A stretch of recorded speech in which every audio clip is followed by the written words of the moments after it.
part of the IGCC 23. My name is Olivia and I'm the Regional Manager for East Asia, and I'll be taking you through this brief presentation today. So in this session, we're going to just explain what the Collegiate University is. We'll go through what Cambridge is looking for. I'll give you a brief overview of the application process, and then we'll talk about further opportunities for your students as well. So the first thing I thought it would just be useful to explain is what we mean by the Collegiate University and how the colleges feed into the Central University. So when students join the University of Cambridge, they become not only a member of the Central University, but they also become a member of one of our 29 undergraduate colleges. And essentially the colleges are where students live, the community that the students become part of. They're sort of a mini campus, a mini base for the students during their time with us. So we're really fortunate in that within the colleges, we're able to support students with accommodation and lots of facilities to support them in their studies and their leisure. So there'll be things like college libraries, study spaces, a college coffee shop, a college bar, places for them to socialise.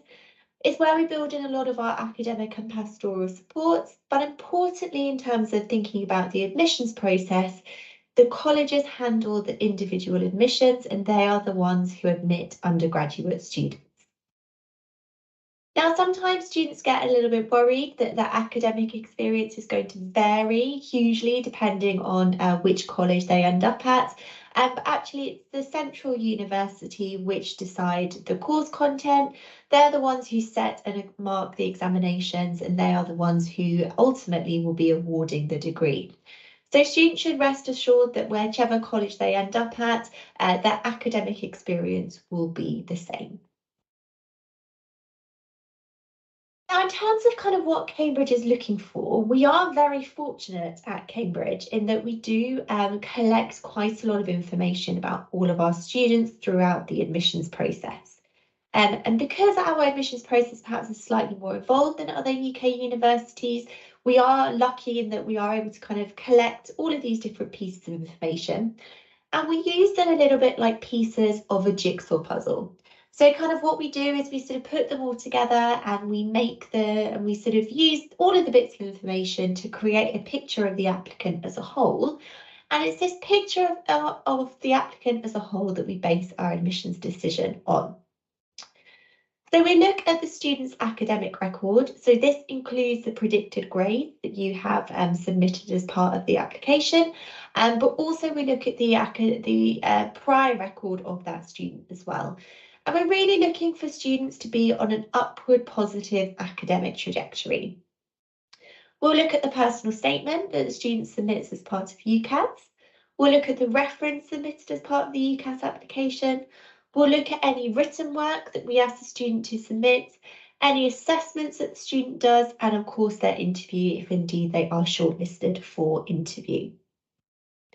And throughout the admissions process, we are really trying to identify the students who have the academic ability and potential to really succeed and thrive on the course and in the environment that we have to offer at Cambridge.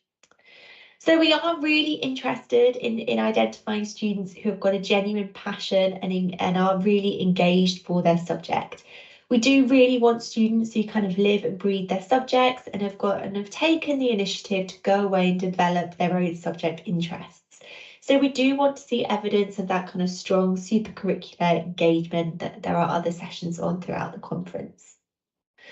We obviously do want to check that students have got kind of the core knowledge and ability for certain courses. So a good example of this is engineering, where clearly kind of a strong grounding in maths and physics is going to be very, very important. We want to see evidence that students are university ready and that they are able to commit to treating their degree like a full-time job. So we want to see that they have got the capacity for about 45 hours of work per week. And if students are applying for a subject like medicine or veterinary medicine, then it might be quite useful for students to show evidence of work experience. This is really just because we want to make sure that they understand what they're getting themselves into. We understand that students might be making a decision maybe when they're sort of 16 or 17 about a very sort of clear and defined career path, and we just want to make sure that they do understand that and recognise the profession and the decisions that they are making. And of course, we are trying to identify students who are a good fit for what we have on offer here at Cambridge. What we're not taking into consideration as part of the admissions process is students who are from a particular background, students who are from a particular type of school, or students who have engaged in lots of extracurricular activities that are not related to their subject area. Our admissions process is primarily an academic one, and we don't take into consideration a lot of things that are unrelated to the academic side of the admissions process. So in terms of our entry requirements, we do accept a large number of qualifications. On the screen there, you can see the ones that are most common. So for our A-level courses, we'll be looking for between 2 A stars and an A and an A star and 2 A's, depending on the subject. For the IB diploma, we'll be looking for typically between 40 to 42 points with 776 higher level. And for AP courses, we'll be looking for 5 APs at grade 5. Now, we do accept a number of national qualifications, and further details on this can be found on our website. And we do advise that students make sure they have checked the individual subject requirements. Now, what I would say about this is that these are really kind of the minimum academic standard that we are expecting students to achieve. And many students do indeed exceed our entry requirements as well. So students really should be using this as kind of the minimum that they should be expecting to achieve if they are considering making an application to Cambridge. So I'm going to talk through the application process now. A lot of the things that we're talking about today will be elaborated upon as part of the conference, so do kind of make sure that you are referring to other materials as well, whether you're coming in person or online, but hopefully this is a good starting point and gives you an overview. So as you can see on the screen here, these are the general kind of steps that we advise students that they're going to need to take. And I'm going to break down all of those components in a bit more detail and talk to them in more detail as we go through. So the first things that students will need to do is they will need to choose a course. The UK system very much expects that students have a very clear and defined idea on what they want to study. There isn't a huge amount of flexibility built into the courses where students can kind of chop and change and try a few things out before kind of, deciding finally what it is that they would like to do. So we really do encourage students to invest in the exploration process, in that process of discovering supercurricular activities to really identify where their academic interests lie. It's a huge commitment coming to study a degree course for 3 or 4 years, so it really is important that students have got that decision right. We would also strongly advise students to delve beyond the course titles as well, because it is really important that students have identified whether or not the course that they are applying for is right for them. Course content can vary hugely between institution, but also sometimes courses may have slightly unusual names, and actually that might be something that is really perfect for the student. So we do encourage them to do their research and delve beyond the course title as well. If students have any very specific questions about, particular aspects of the course, we would encourage them to contact the relevant faculty of department or come along to one of our additional sessions like our open days, which I'll talk about at the end of this presentation. Now, the next thing that students will need to do is they will need to decide whether or not they want to apply to a specific college or whether or not they would like to make an open application. The question that the student needs to be kind of answering is where do I want to live? This is kind of really what it boils down to when thinking about the colleges. We do have 29 undergraduate colleges, and I appreciate that can seem kind of quite overwhelming. So things that students should consider if they're trying to kind of make a shortlist and narrow things down is things like the accommodation that's on offer. Are students really keen to live in a very old and traditional college, or do they want something more contemporary? Would your student be happy sharing a bathroom, or is having an ensuite bathroom a must? Do they want to, be cooking their own food, or are they happy kind of eating in hall? So those sorts of kind of practical considerations are really useful for students to take into account. Students may also want certain specific facilities available to them. So if they are a very keen musician or, very keen on swimming, for example, we do have a college that has an indoor swimming pool. So that might help students to kind of narrow it down as well. Our colleges do also vary quite a lot in size. So some colleges will admit several hundred students per year. Some colleges will admit maybe kind of 80 students per year. So the level of intimacy naturally kind of varies quite a bit. So some students may kind of suit that kind of bigger environment. Some students may want something that's more intimate. We have colleges that naturally meet both of those criteria. Fundamentally, though, college choice is quite a personal decision, and if a student finds themselves particularly just drawn to a certain college, that tends to be quite a good indication that that college is the one for them. And so we would encourage them to kind of follow that lead and follow their instinct where possible. And of course, the college that is right for one student may not be right for another student, and that's totally fine. Now, if students really are struggling to make a decision on which college they would like to apply to, that's also not an issue. That's absolutely fine as well. Students can do what we call an open application. This is where essentially they say to UCAS, I'd like to come to Cambridge, I'd like to study this subject, but I don't mind which college I end up at. And what happens is the student will be randomly allocated a college, and that college will not know that the student did not pick them. Their application will look identical to all other applications that they will receive, and that application will be taken forward by that college as part of the admissions process.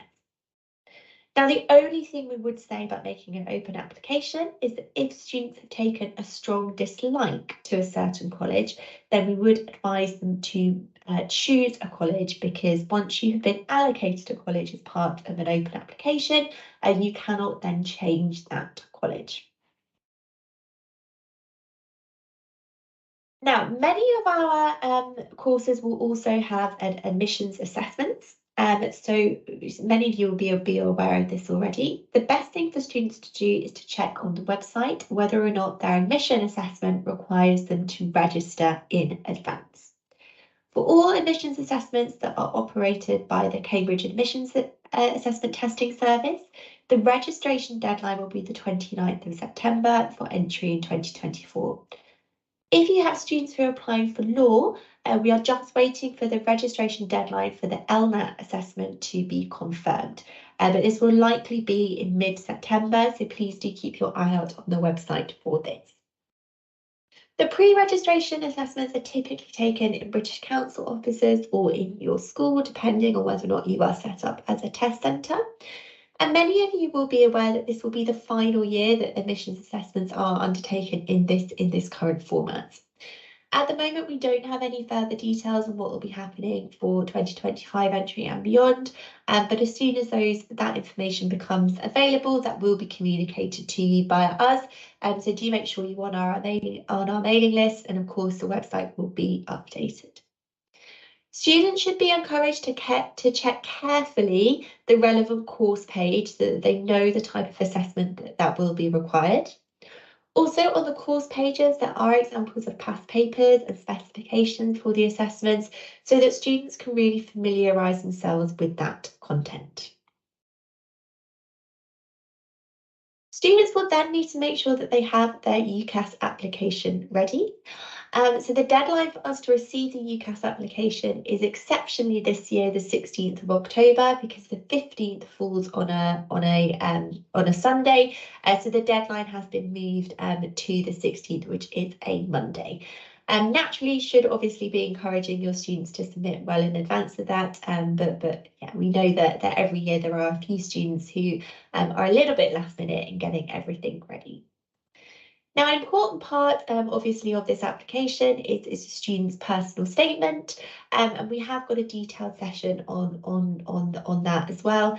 And for you as counsellors, of course, the reference is going to be important. And again, we have a detailed session on that. So please do kind of go away and research that in a bit more detail and access those sessions as appropriate.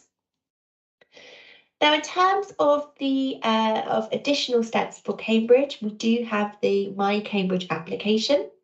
This is kind of an additional application form that we will ask students to complete.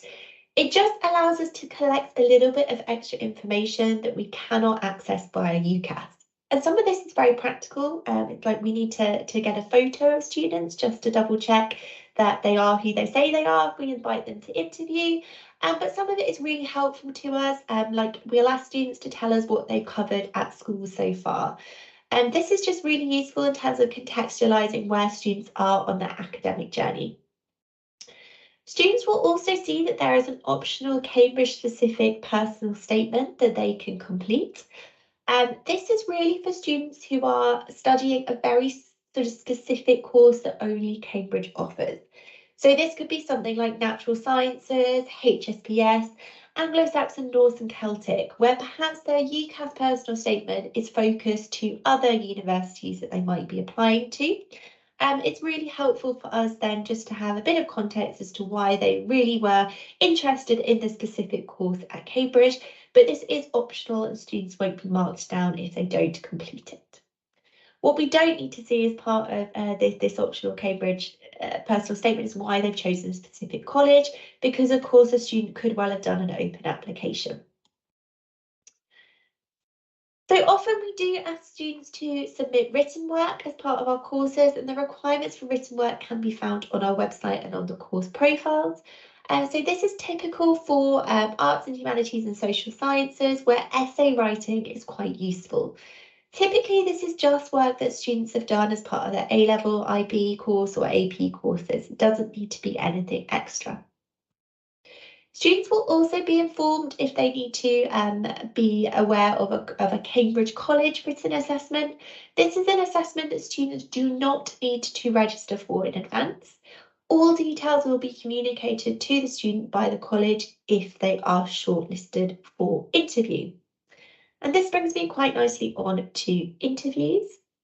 Now, we do have a detailed session on interviews and some mock interviews that are taking place, but this is just kind of a brief overview for you to be aware of as counsellors.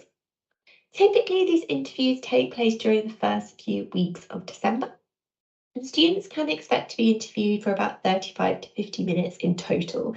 And depending on the subject and depending on the college, this may be one larger interview or this may be a couple of shorter interviews. Now, previously, before the pandemic, we did interview in person and we did come out to a number of different locations globally to interview our students in their countries. And for the past 3 years, we have been done interviews online. And at the moment, we are just confirming what the interview arrangements will look like for 2023. As soon as we have confirmation of that, we will, of course, make that information available to you as counsellors via our newsletter and on our website as well.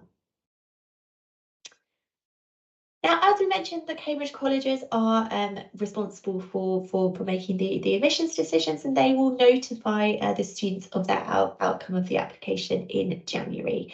This will also be uploaded onto UCAS for you as well, so you as advisors can see the decision. Now, students may well be made an offer from the college that they'd applied to, or they could find that they are made an offer from a different college. This is essentially because the student will have had their application pooled. This is really a process that we use to ensure that we can offer the best students places regardless of which college they ended up at, of which they originally applied to. So for example, say one college has 10 spaces for a particular subject and they receive 12 outstanding applications. That college can put 2 of those applications into the pool so that another college who maybe also had 10 spaces but maybe only had 8 really good applications can actually take applications out of the pool. All colleges would far rather admit students who are exceptional, regardless of which college they ended up at, originally applied to, than students who had applied to them but are maybe weaker in the admissions process. Now, of course, students could well be unsuccessful. Admission is naturally highly competitive, but we can only offer places to those who actually submit an application. If students don't apply, the only answer we can give them is a no. So, please do encourage students to not be too put off by that, but, also being realistic and investing in those other decisions that they may be making on their UCAS form. So in terms of kind of further opportunities, there's just a few things that I thought I would make you aware of. So in terms of kind of support for counsellors, we do have a termly